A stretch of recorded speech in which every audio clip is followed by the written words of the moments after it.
Amis des ampoules électriques, bonjour. Chose promise, chose due, et c'est vrai que je vous ai déjà montré un petit peu là mon petit système là pour tester les alimentations avec une ampoule ou tester les ampoules. Et j'ai souvent eu beaucoup de demandes dessus, de gens qui me demandent comment c'est fait, ce qu'il y a le schéma et tout. Et bah voilà, donc suite à ça, bah, j'ai décidé là de vous faire une petite vidéo pour vous le présenter. Et aussi, comme on va le voir, je vous ai fait un schéma un petit peu plus sympa que l'infect gribouillis que j'avais fait. Alors Alors voyons cela. voilà, donc CP0035, hein, je l'ai fait en 2010 je crois, donc c'est déjà un truc relativement ancien.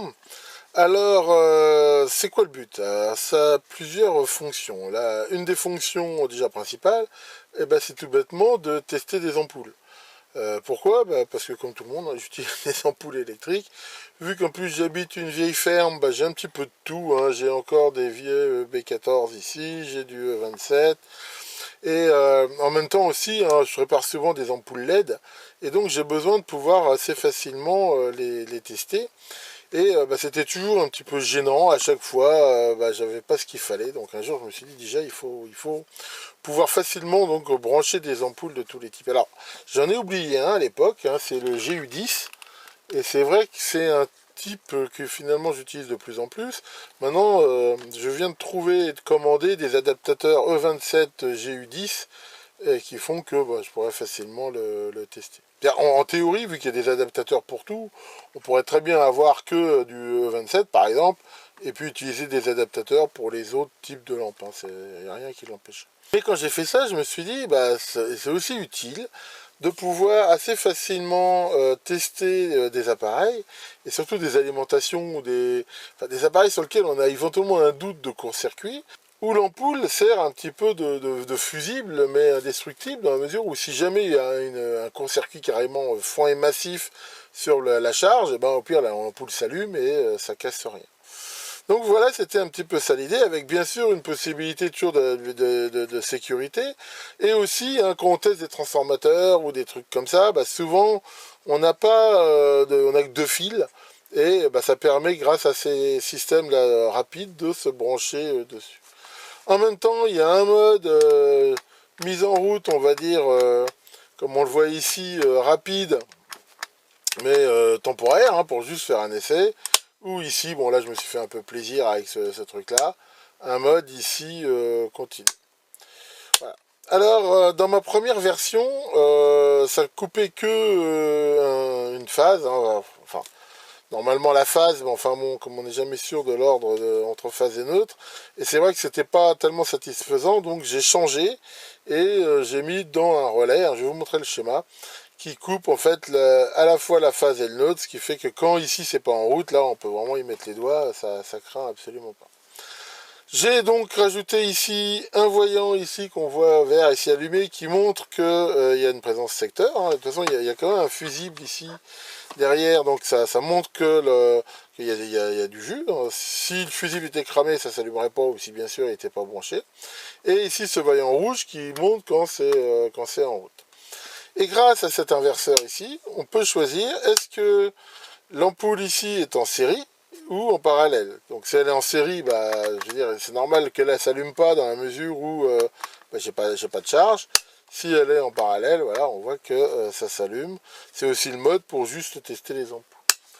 Et en même temps, j'ai aussi rajouté éventuellement cette sortie ici, qui est une sortie standard, qui permet soit de brancher une allume de PC, ou grâce à cet adaptateur que j'ai fait, et ben aussi de brancher n'importe quelle charge qui a ici des fils. Donc voilà, on voit que c'est potentiellement quelque chose de très versatile. Je aussi, je l'ai pas là sous la main, mais un adaptateur ici avec deux fils séparés pour pouvoir mettre une pince ampère-métrique. Enfin voilà, c'est vraiment un truc un petit peu universel, et c'est vrai que ça me sert beaucoup. Alors, dans une de mes dernières vidéos, hein, je vous ai montré là, mon déchargeur de condensateur, et justement, par exemple, pour l'essayer, hein, ben voilà, un exemple ici, on va voir justement de charge. Donc là, on peut très facilement coincer ici les fils dans ces bornes-là. Voilà. Et ici, bah voilà, on voit que si on le met en route, toc, Alors là, c'est intéressant, on voit que l'ampoule s'allume brièvement. Pourquoi? Parce que le condensateur est déchargé, donc c'est quasiment un court-circuit. Et au fur et à mesure qu'il se charge, il y a de moins en moins de courant, et à la fin, il n'y en a plus. Puis voilà, là, il est chargé, donc ça le fait plus. Donc par sécurité, déchargeons-le. Hop. Et voilà, il est déchargé, il n'y a plus de risque. On peut manipuler ça tranquillement. Alors, comment ça marche ce truc? En 2010, hein, quand je l'ai fait, j'avais mis une description sur mon site, hein, qui y est toujours. Mais c'est vrai que j'avais mis un scan de mon schéma vraiment très pourri. Et je me suis dit, bon, allez, je vais être gentil, je vais en faire un beau, là. Alors, le schéma, voilà, à la base, ici, hein, et on le voit, il est super simple. Hein, je sais pas si on voit bien, ici, voilà. Bah, il y a la prise ici, le fusible, ici le néon, qui permet de voir la présence du secteur, et en fait, soit un interrupteur double donc qui coupe la phase et le neutre, et en parallèle le bouton poussoir. Ce qui fait que ça c'est pour la mise en route temporaire, et ici la mise en route continue. Ensuite, grâce à ce double inverseur, eh ben, on peut mettre ici les ampoules, donc soit en parallèle ici sur la charge, soit en série, et charge qu'on retrouve ici. Voilà, c'est vraiment un truc basique, il n'y a vraiment aucune difficulté. C'est pas forcément facile de trouver des doubles poussoirs, donc on peut utiliser un relais. Donc si on a un relais de 100 volts à deux contacts, ben là le montage se change comme ça.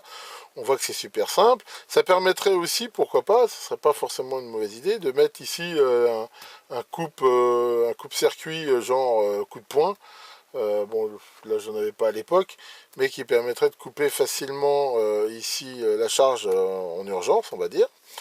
Et ici, alors le truc c'est que des relais de 120 volts on n'en trouve pas forcément, et bah, là j'ai utilisé justement une astuce, et je vais vous en faire profiter. C'est en fait on peut souvent brancher d'autres relais sur le 220. Alors ça par exemple c'est un relais qui est fait pour marcher avec une bobine 24 volts alternative, ou continue, il marche aussi en continu, enfin, il y a pas mal de relais qui acceptent des tensions alternatives, et ici, l'idée, pour le faire marcher en 220, eh bien, c'est de brancher, c'est très classique, un condensateur en série avec, et une résistance, en gros, de façon à ce qu'il y ait à peu près 24 volts aux bornes de la bobine. Donc là, on va utiliser le montage là pour le tester. Et alors, bon, la valeur du condensateur, généralement c'est expérimental, hein, je ne vais pas vous embêter avec des calculs. En gros, pour 24 volts, il faut mettre à peu près 470 nanos, une résistance de 1K, 1 watt. Maintenant, il faut expérimenter. De toute façon, les relais, ils sont quand même relativement assez tolérants, hein, on peut mesurer. Ici, là, on voit que, donc si je branche ici sur le 220, voilà, et que je mesure avec un multimètre la tension ici aux bornes de la bobine, voilà. Donc là je vais me mettre ici, tac, en volt alternatif, voilà. Et ici quand on met en route, voilà, on entend le relais qui claque et on a 24 volts 16, on va dire on peut pas faire mieux. Ici, là, ce qui fait que voilà, là je peux très bien utiliser sans aucun risque un relais ici 24 volts sur le 220. J'avais déjà fait une vidéo pour vous montrer qu'on peut aussi brancher des ventilos. Enfin, en fait, en faisant ça, on peut faire pas mal de choses pour des consommations faibles. Alors attention, le fait de faire ça, c'est pas terrible pour l'EDF, parce que ça consomme de la puissance réactive. Et en même temps, des fois, ça peut faire des bêtises. Enfin, ça dépend un peu des charges. Mais enfin, ici, ça marche très bien. Alors, il y a des relais qui n'aiment pas ça, le courant alternatif. Rien n'empêche de rajouter une diode et un petit condensateur en parallèle sur la bobine au besoin. Voilà pour cette petite présentation. Alors oui, j'ai pas parlé de la puissance de l'ampoule. Bon là j'ai mis une 60 watts. Selon un petit peu la charge qu'on peut mettre, on peut varier avec une ampoule, enfin variant la puissance, sachant que plus on mettra une ampoule de puissance élevée, plus on pourra mettre une charge quelque part élevée. Si de toute façon, à un moment donné, imaginons qu'on ait une ampoule de 25 watts, qu'on mette une charge de 25 watts, quelque part, l'ampoule sera à moitié allumée et il y aura à moitié de tension dans la charge. Alors, en effet, il faut quand même faire attention. Il y a des charges qui pourraient ne pas aimer comme ça d'être alimentées via une ampoule. Encore une fois, tout dépend un petit peu de ce qu'on veut faire. Mais enfin, on va dire dans la majorité des cas, si on met, je dirais, une ampoule 60-100 watts avec des charges faibles, ça le fait correctement. En commentaire de la vidéo, bien sûr, je mettrai un lien sur le schéma et aussi sur la page de mon site. Bon, mon site, il est très vieux, il est pas terrible.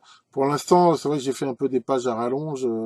Maintenant, les nouveaux articles, j'essaye de faire une page par article, c'est plus simple. Mais enfin voilà, si vous cliquez dessus, de toute façon, vous le trouverez quand même. Et pour finir, et pour faire plaisir aux fans de Maurice, je vous ai fait une petite vidéo spéciale. La légende raconte qu'il y a de cela bien longtemps dans une lointaine galaxie, il y eut un terrible court-circuit dans une des soutes poubelles de l'étoile noire. Et du mélange de quelques pièces de droïdes défectueux naquit une terrible créature, et qui s'appellerait Rhys Maurice. Your feeble efforts amuse me, human.